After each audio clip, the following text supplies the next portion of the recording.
예수님께도 십자가는 버거운 것이었습니다.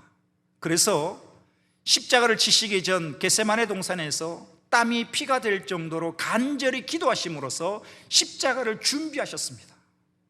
뿐만 아니라 예수님은 십자가를 지시고 몇 번이고 넘어지셨으며 끝내 다른 사람이 대신 십자가를 지게 됩니다.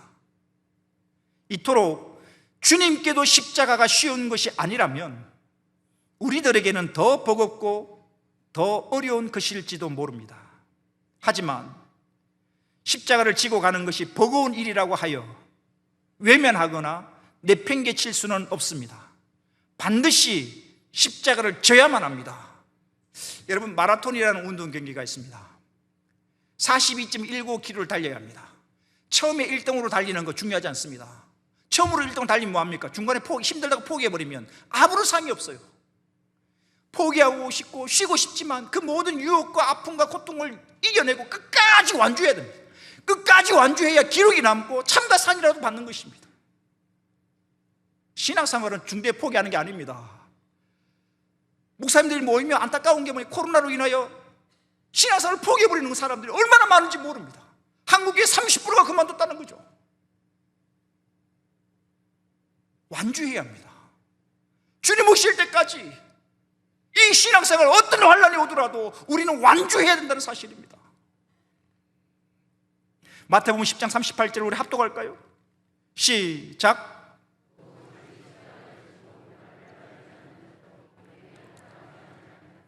그러면 이 어려운 십자가를 어떻게 질 수 있을까? 내 힘으로는 불가능하기에 성령 하나님의 도우심이 절대적으로 필요합니다. 그러니 우리는 날마다 성령 하나님과 동행하는 삶을 살아야만 합니다. 사랑하는 성도 여러분, 우리는 이 땅을 사는 날 동안 십자가를 지고 좁은 길을 가야 하는 자들임을 잊지 마십시오. 때로는 쓰러지고 넘어지기도 하겠지만 끝까지 참고 견디어서 주님 오실 때까지 이 십자가를 지고 믿음의 길을 완주하는 저와 여러분 되어지기를 소망합니다. 마지막으로 억지로라도 십자가를 졌던 시몬에게 하나님은 엄청난 복을 주셨습니다. 시몬의 모든 가족이 예수님을 믿고 구원받았을 뿐만 아니라 초대교회 내에서도 큰 일을 감당하게 됩니다.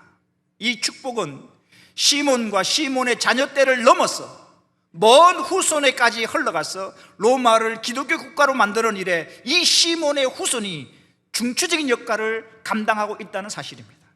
사랑하는 성도 여러분, 몸이 편한 대로 살아서는 안 됩니다. 좀 몸이 고달프겠지만 그래도 억지로라도 십자가를 지십시오. 그리고 억지로라도 예배를 드리시고 억지로라도 헌신하십시오. 반드시 하나님의 위로와 보상이 있을 것입니다. 사람은 하고 싶은 일만 하면서 살 수는 없습니다. 하고 싶지 않아도 억지로라도 해야 할 일이 있습니다. 억지로라도 해야 할 일 가운데 가장 중요한 일 중에 하나는 내 자신의 십자가를 지는 것입니다. 십자가 없이 영광이 있을 수 없습니다. 십자가를 지는 자에게만 주님이 약속하셨습니다. 생명의 면류관이 있을 것이다. 포기하고 싶고 내려놓고 싶겠지만 주님 오실 때까지 이 십자가 지고 좁은 길, 믿음의 길을 완주하는 우리 모두가 되기를 주의 이름으로 축원합니다.